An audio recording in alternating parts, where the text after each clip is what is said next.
Normally I would do my intro, but I'm not going to do my intro. I'm going to give some disclaimers instead.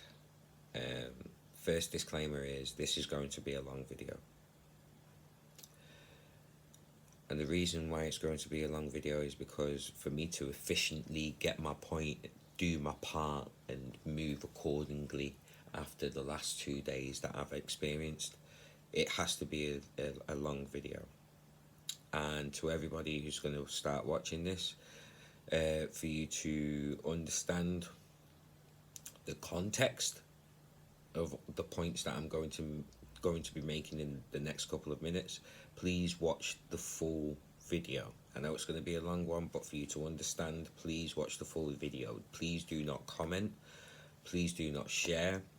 Please do not talk about it with anybody unless you have watched the whole video and got the whole context of what I'm about to do and what I'm about to say on this video. Couple more disclaimers. If I seem tired and exhausted, if I look like I've not had any sleep, you're correct, I've not. If I seem exhausted, yes, I'm exhausted. If I seem a bit defeated, yes, I feel defeated.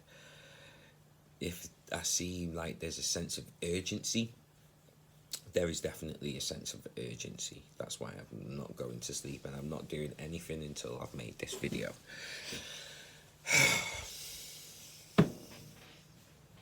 Because I cannot, in good conscience, do anything but make this video and say what I need to say.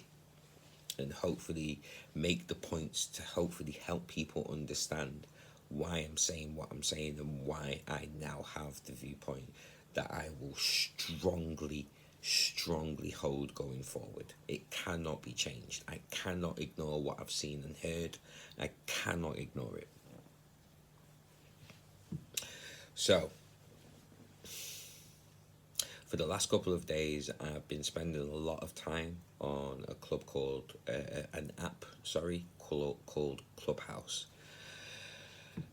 Now, some of you may know about this app controversially. Some of you may know about this app in a positive light. But if you know about this app, then you know about this app and what it's for. If you don't know about this app is like a convention-style app where you can go into rooms and listen to speakers talk about various topics and things like that. Yeah, that's the basic function of Clubhouse. As a listener, if you want to add to the conversation, you can tap a button which is to raise your hand, and the speakers and moderators of that room, if they choose to, they can bring you up onto the stage to speak and add to the conversation. So that's the premise of the app. That's the function of the application. I'm gonna rip the plaster off, rip the band-aid off, and I'm gonna go straight into the topic, and I'm gonna focus on the topic. I'm not gonna say any names or anything like that, for the respect of the people that were holding these rooms and the point that they're trying to make. The last room that I was in, the title of the room was called "We Are Not Protesting for You Lot or Y'all Anymore." The intention of that title is black women and members of the LGBTQ community, as well as non-black women. They are no longer going to be protesting for black men anymore. That is what they're stating. That is what they are not having their mind changed on. And I completely agree with them. I completely agree with them. And here's the reasons why. When it comes to protesting, I'll start with the nucleus.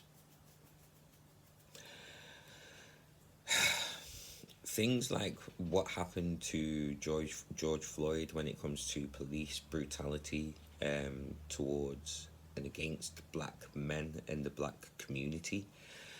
George Floyd is not the first time that these examples have been brought up, and he definitely has not been the last, because since his death, since his murder, more black men and more black women have died at the hands of the police.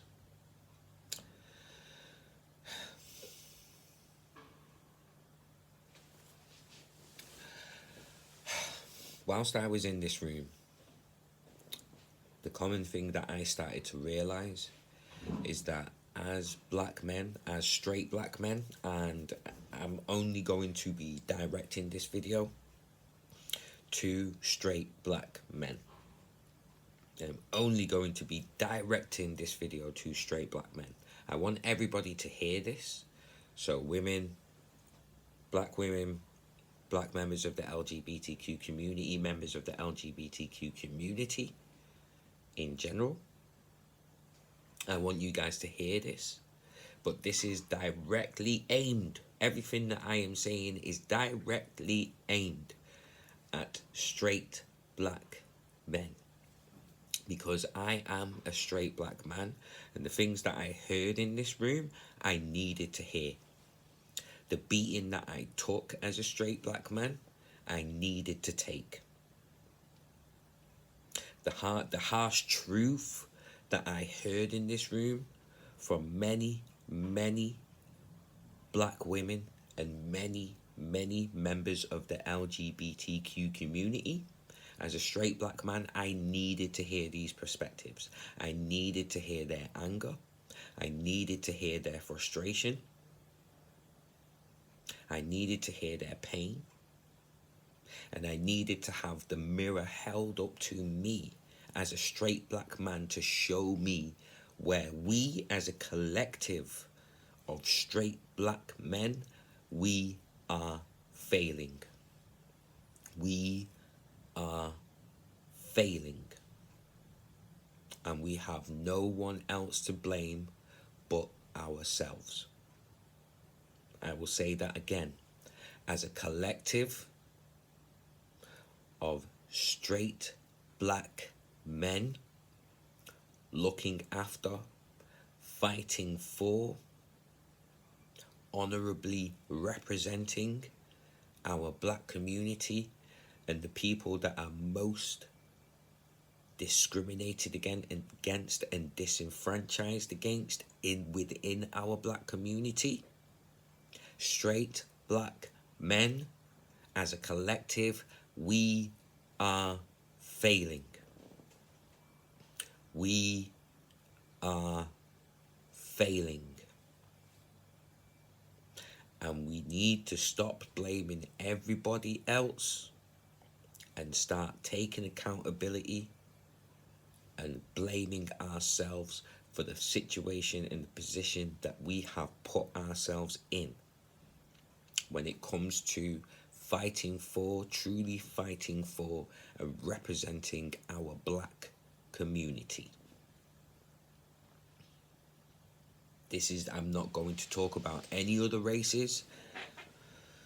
I am not going to talk about white supremacy. I am not going to talk about anything else other than us as a collective of straight black men needing to be held accountable for our own actions. Now, the reasons why I feel this way is because of what I heard in this room. There's been many rooms that I've been in on Clubhouse over the last 2 days, but this room was the biggest one that punched me so hard in the gut, and I needed that punch in the gut. When we started to get into the reasons as to why black women and why the LGBTQ community are feeling this way, the reasons they were given, I could not argue against. I could not argue it in good conscience against. So I'll put it to you like this, yeah? After many hours of being in the room, a black woman posed the question to us straight black men. When it comes to protection, is it not true that the first port of call for us as straight black men, the first port of call for us is to protect ourselves? She asked us as men if we agree with that. I agree with that. The first port of call as us as straight black men is to protect ourselves.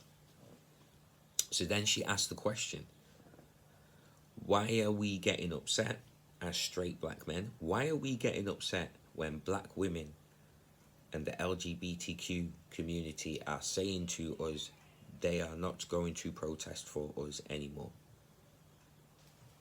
And that question hit me. That question hit me hard. That question hit me hard. Because I can deflect, I can talk about this, I can talk about that, but if I am to admit wholeheartedly to that question, the accountability of everything else has to fall on me. It has to fall on me. And let me explain what I mean. So, whenever anything happens to black men at the hands of police, at the hands of white supremacy, at the hands of racism, when it comes to protesting, our black women are out in force. When it comes to trying to create a dialogue, it's when we look out, it's our black women that are out in force. In force. No questions asked, no strings attached. They are out in force. Who else are out in force? The LGBTQ community. They are out in force with our black men. With our black women. They are out in force with our black women. I'm not going to talk about white people being included. I'm not going to talk about the small pockets of good black men that are also there. The majority of the people that come from our communities are our black women and our LGBTQ communities. And that cannot be denied. You can try and twist it all you want, but in general, that cannot be denied. Now, when the women were stating their individual reasons as to why they don't want to protest for black men anymore, the reasons that I were hearing, I could not disagree with. Here's one of the reasons.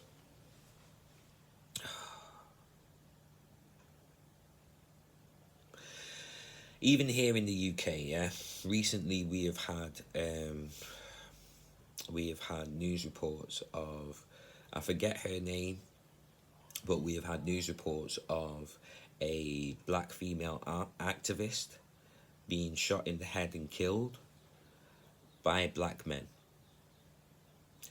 But she's a black female activist. She's a black female activist standing up for Black Lives Matter. And Black Lives Matter, the movement itself, has always been the movement that stands up against police brutality towards the black community. And the examples that have been held up have been black men being killed by police. She was fighting for that cause. She was representing black men as a result of fighting for that cause. We can argue about the politics and this and that and the other, but she was a black woman. She was a black woman. This is in the UK. She was a black woman who was fighting for the cause against police brutality, which is against black men. That's the catalyst. George Floyd was the catalyst. And she was in the street, she was in the protests. She was at the protests. She was on the speakerphone, speaking to the people, getting their points across. She was doing that. She's a black woman. And she was shot in the head and killed by a black man. And what response did she get? No snitching. So the black men that killed her, they have been protected by this no snitching rule.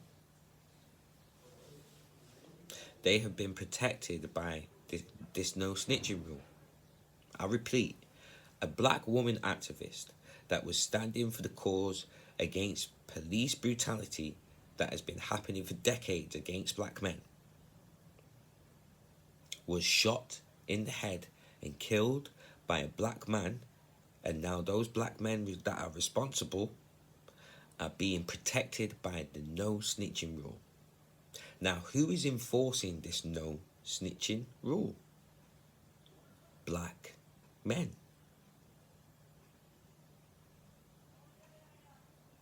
Do you understand? Do you now start to understand the conflict? Do you now start to understand the hypocrisy?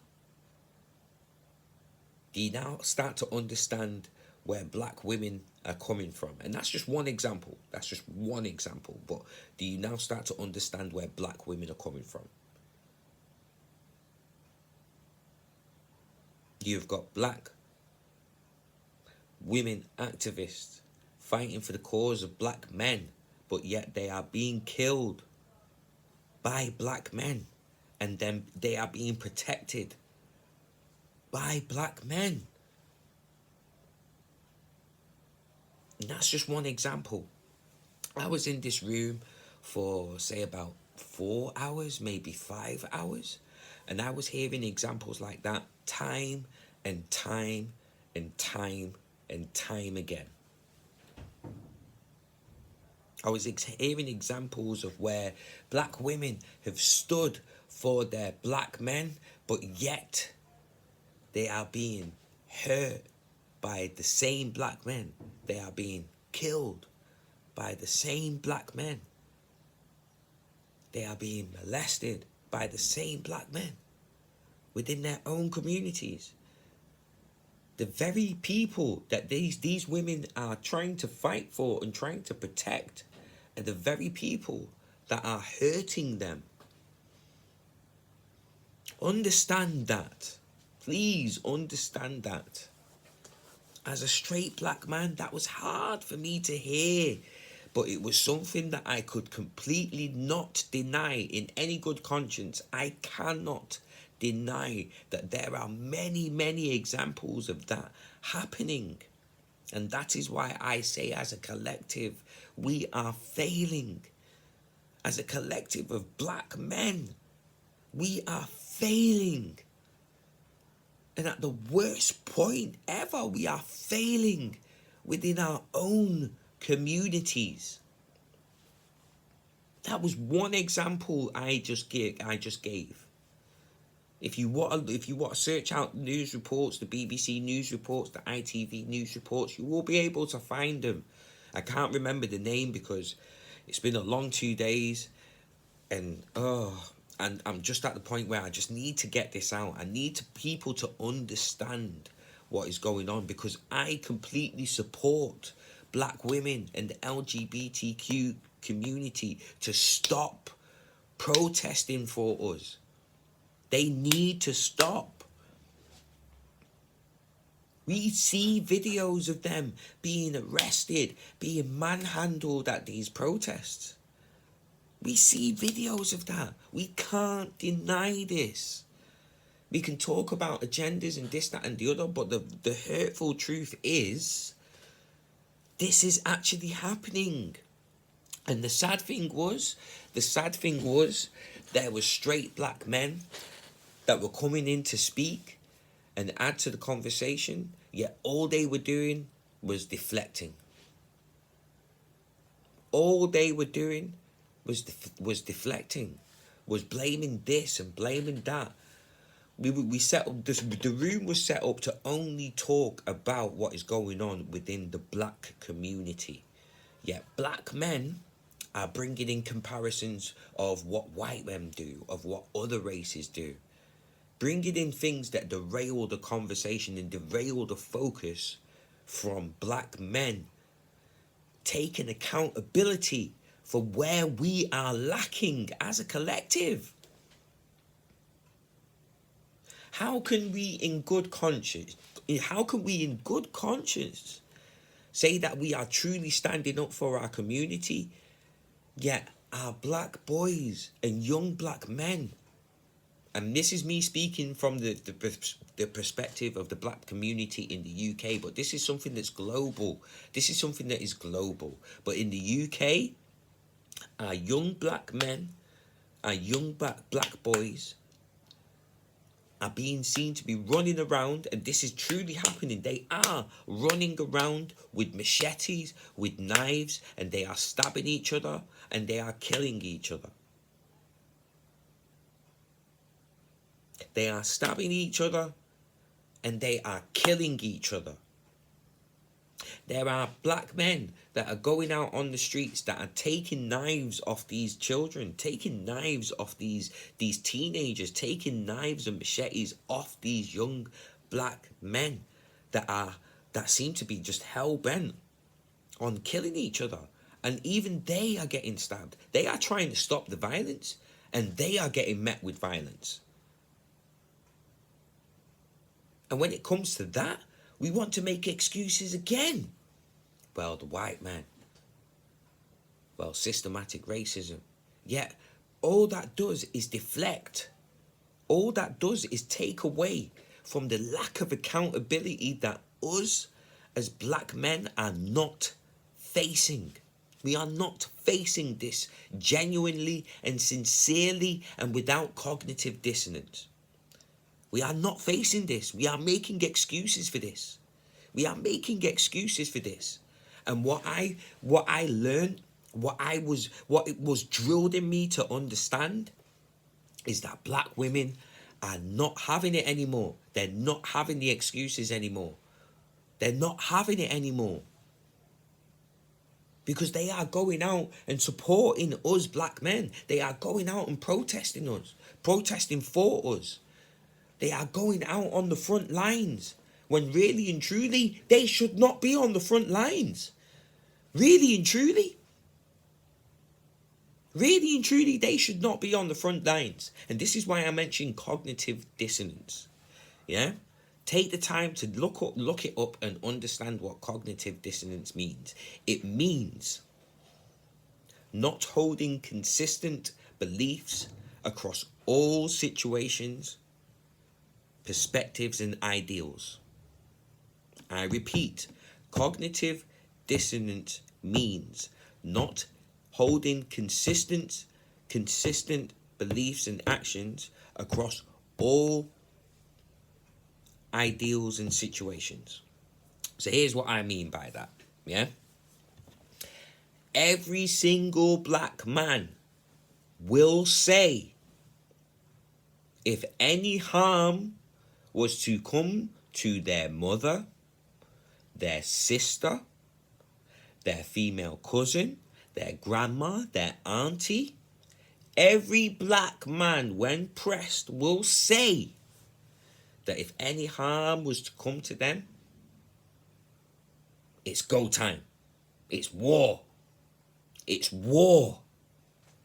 It's war. I'm going to war for my mother. I'm going to war for the females in my family. Every single black man will say, when pressed, straight black men, when pressed, they will say, yeah, they will go to war for their black women. But yet, in the same breath and at the same time, when we look out at the protests, when we look out at the war, when we look out at these protests, it is these same black women that are going out trying to support us black men, straight black men. And when they get hurt, there isn't an army.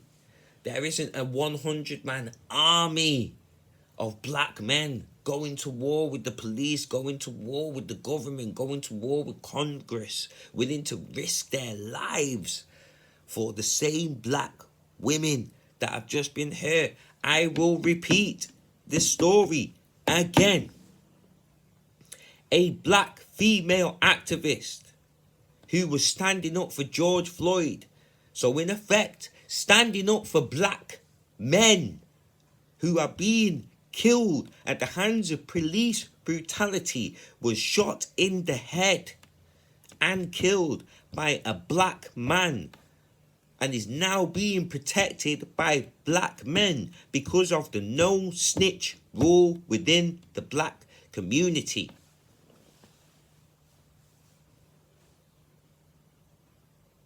Black women have had enough of fighting for us and then being abused and killed by us. That is a hard truth to hear, but it is the truth. It is a hard pill to swallow, but us as straight black men, we have to swallow it. We have to, because that is what's happening. And we need to stop calling upon our same black women to stand up and protect us when we are truly not willing to protect them. And it's not just them, it's not just black women, it's LGBTQ community as well. And when it comes to straight black men, when it comes to us protecting the LGBTQ community, people that are in our black communities, straight black men, we are not protecting them as well. We are abusing them as well. We are abusing them as well. We are abusing them as well. It is a hard truth to hear, but we need to hear it. I am a straight black man. I need to accept this. And this is why I'm putting this message out there to straight black men. We are hurting the very people that are fighting to protect us. Understand this. We are hurting and killing and abusing the very people that are fighting to protect us. I will say it again. In the UK, a black female activist who was standing for Black Lives Matter,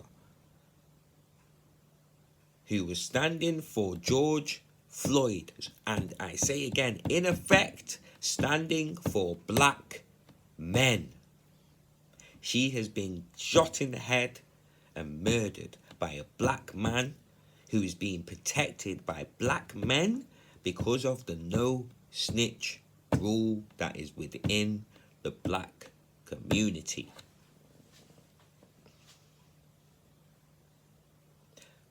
We have done this to ourselves, black men. We have done this to ourselves. We have got ourselves to the point where the very people that are trying to help us, the very people that are trying to stand for us, the very people that are trying to support us, the very people that are also going out on the front lines, standing beside us, they are at the point of saying they're not going to do it anymore. And I completely agree with them. You know why? Because we are not doing enough. I was in this room and black men were coming up talking about the little pockets of work that they are doing. And I do say little pockets of work that they are doing. Not understanding that yes, they may be doing some good work, but it is not enough. Compared to the grand scale, it is not enough. And here was an example that was given. Another black man came up to speak and said, well, what do you expect us to do when the police and the National Guard and, do you know what I mean, they're bringing tanks onto the streets? I will say that this is coming from an American black man speaking from an American perspective, but I'll still go through with what they were saying. This black man came up and said, what do you expect us to do?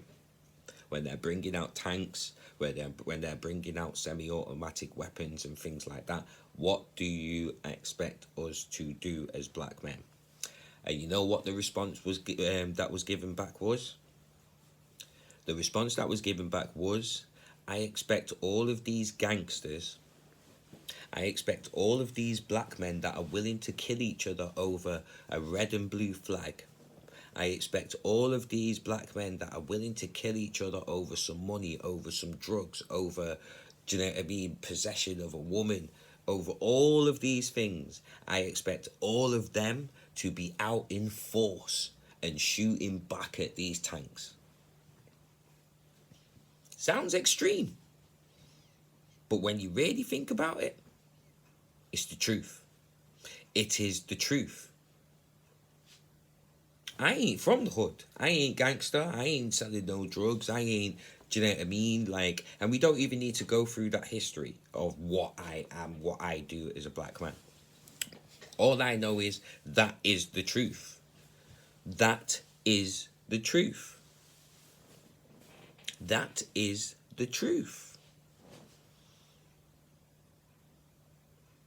All the black men that are willing to go to war with each other, you should be out on the street going to war against the same white supremacy, the same systematic oppression, the same systematic racism.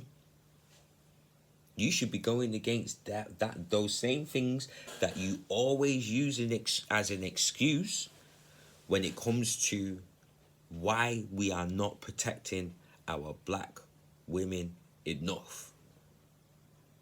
When we as black men get pressed on why we're not doing enough to protect our own black communities, our own black people, our own black women, we always talk about racism. We always talk about systematic oppression. We always talk about white supremacy. But we never take the accountability for ourselves. As black men, we never take the accountability for that. We never do it. We never do it. We never do it. We always run to those excuses. And this is what I'm saying. This is what I'm talking about when I talk about cognitive dissonance. Black men, straight black men, we need to stop picking and choosing when we're gonna war and when we're not gonna war. Because that logic is beginning to fall apart. It's beginning to fall apart. And as a result, the people that are getting most abused within our own black communities, because I say again, this is global. This is global. The people that are getting the most damage and being the most abused within our own black communities are our black women. They are our black women, and we are doing it. We are doing it.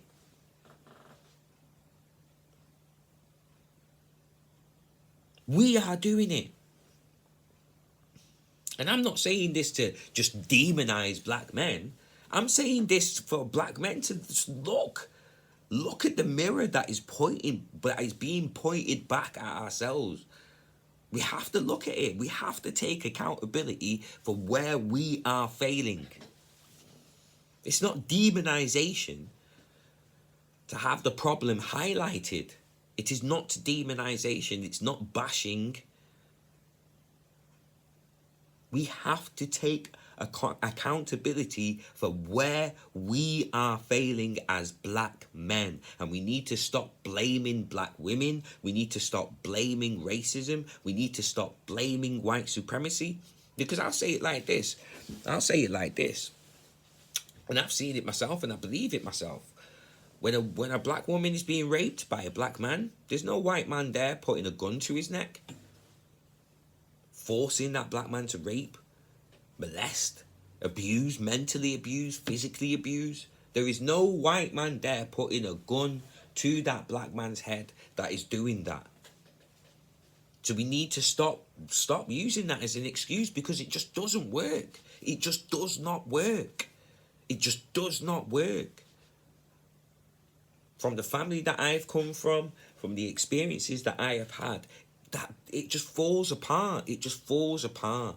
Because when it comes to the people that are being abused, they're not seeing the structural racism. They're not seeing the white supremacy. They're not seeing the systematic oppression. All they're seeing is their abuser abuse them, and their abuser looks like them. Because more often than not, when it comes to the abuse of black women, more often than not, the majority of the time, and I'm going to go as far as to say 95% of the time, it is at the hands of black men. When it comes to abuse, it always comes from people that are closest to you. It is found within all cultures, but I am specifically talking about the black community, and I am specifically talking to black men, straight black men. You know this. We all know this. When it comes to abuse of our women, when it comes to abuse of black women, it's always from someone that is close to them. Always comes from someone, a black man that is close to that black woman. That's where that abuse comes from. And we need to look at that. We need to take accountability for that. We need to stop making excuses for it. We need to take accountability for it. We need to, otherwise nothing is going to change. And you know why nothing is going to change? Because black women and the LGBTQ community are saying they are not going to protest for us anymore. So in effect, they are not going to put themselves in harm's way for us anymore. They are going to stop speaking out for us because we are not speaking out enough for ourselves. And I agree, I will say again, I agree that they need to do that. They need to stop protesting for us. And you know why I agree? And why I am so strongly for that idea and for that movement? It's because if they don't, us as black men, we will keep on using them as a crutch. If they don't stop putting themselves in harm's way, we will keep letting them put themselves in harm's way. We will keep letting them be our shield. And as black men, that is completely backwards. That is completely backwards. We should not be putting our black women in front of us to be our shield. We should not be doing that. It makes no sense. No female black activist should be dying for our cause. It should not be happening. No woman should be dying for a man's cause. Straight up and down. If you call yourself a real man to your core, then you know no woman should be fighting for you. No woman should be fighting for you. You should be fighting for yourself. No woman should be fighting for a man. You have to recognize that. You have to admit that. If you claim to be a real man at its core, you should know that no woman should be fighting for a man.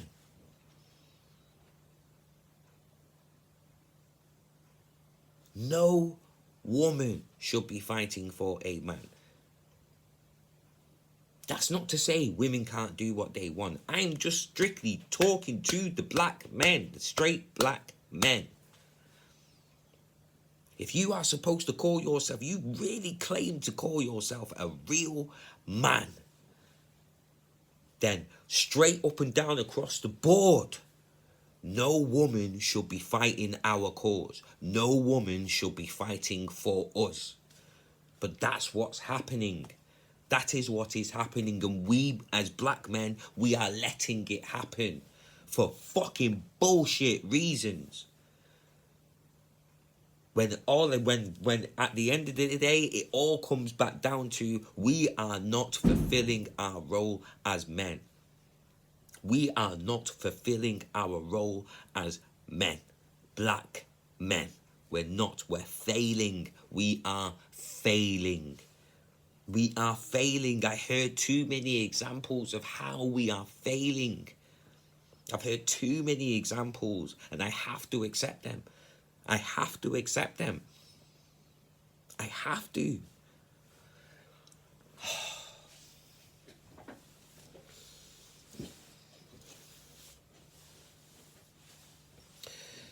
I think I'm going to end the video here because I feel like I'm just going to be repeating the same point over and over again.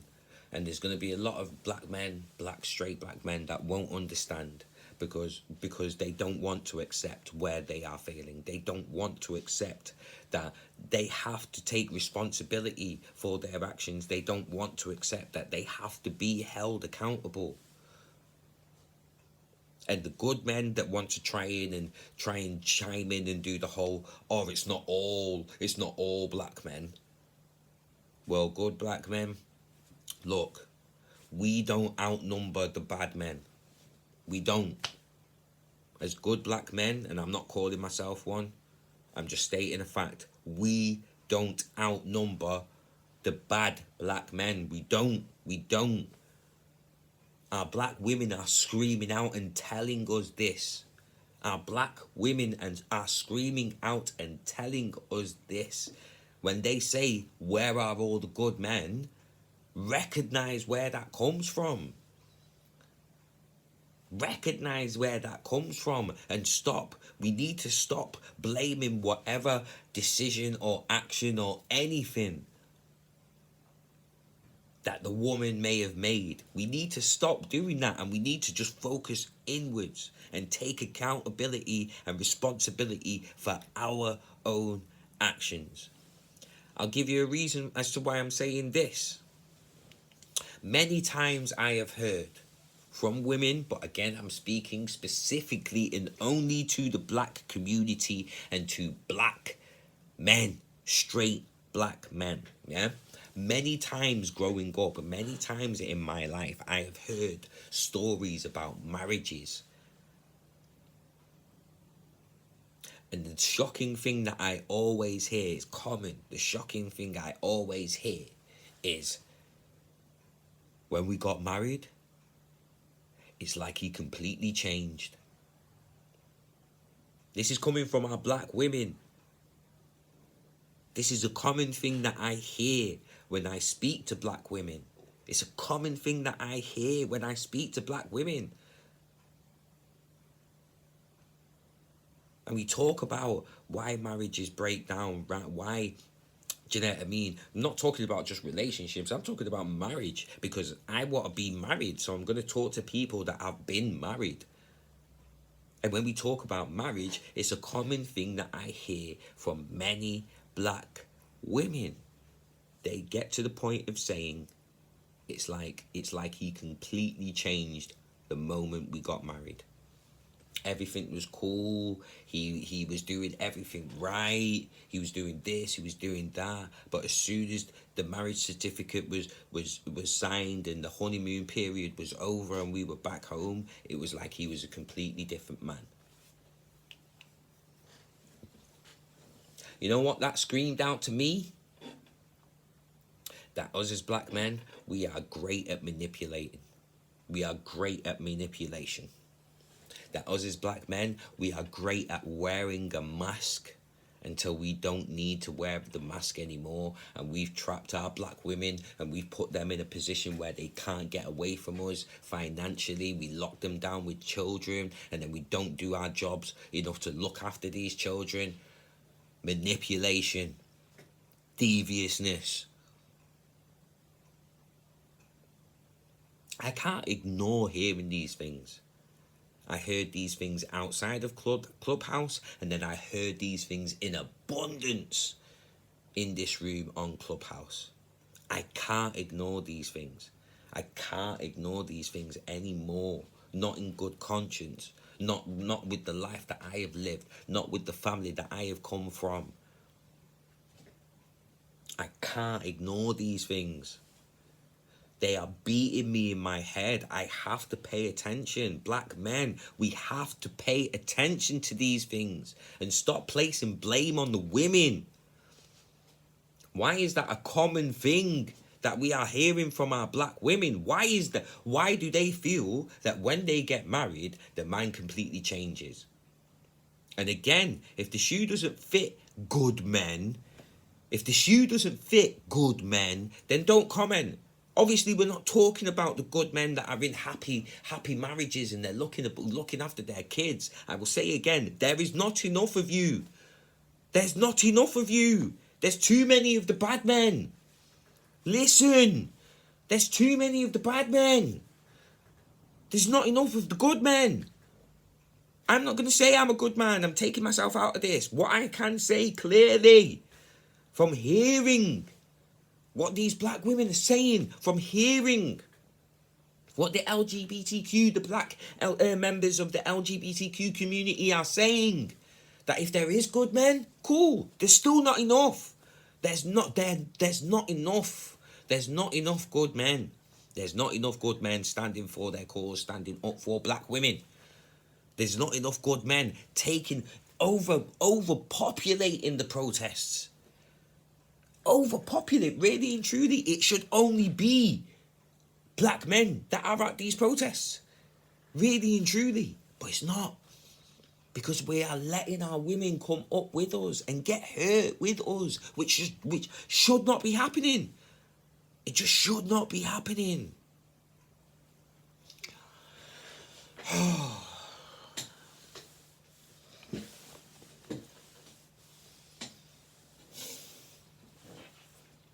Just should not be happening. And the black women and the LGBT community, the black members of the LGBTQ community are screaming out. They're screaming out they've had enough and they are not doing it anymore. They are not protesting for us, black men. They are not doing it anymore. They're not protesting for us anymore. We can't change their minds. They've got too many examples why we ain't shit. Way too many examples of why black men ain't shit.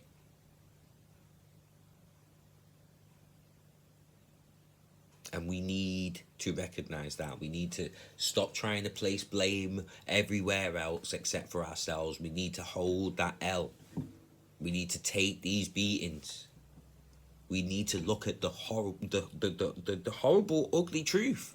We need to look at the horrible, ugly truth that has been staring us in our face and that we are refusing to acknowledge. We need to recognize how we collectively as black men are failing. And not just in one area, we're failing in many. We're failing in so many areas. And our black women are suffering as a result. The LGBTQ community is suffering as a result, and it's us that are perpetuating the suffering. It is us, black men, straight black men, collectively that are perpetuating the suffering. There should not be a no-snitch rule when it comes to our black women being hurt, being raped, being abused. There should not be a no-snitch rule when it comes to our black children being raped, being hurt, being abused, being murdered. But it's happening, and that rule is in place. And there is a massive majority of black men that are trying to keep that rule in place, which makes no sense. It makes no sense. So,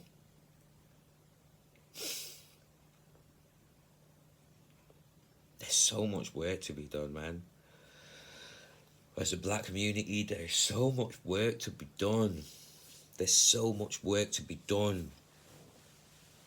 But black men, we are the ones that have to do it. We need to stop calling on our black women to come and support us and hold us up. And no, no, no, no. Our black women just need to stay at home and chill, live their best life. We need to deal with the struggle, black men. We need to deal with it. We need to stop asking other we need to stop asking the very people that we are abusing to support us. That needs to stop. It's all on us. It is all on us, black men, straight black men. It is all on us. It can't be any other way. It can't. It cannot be any other way. We are failing collectively, black men. We are failing collectively, black straight men. We are failing our own community. Not just in the UK, America as well. We are failing. And we need to recognize that, and we need to pull together and fix up. With no help from anyone else. It is all on us.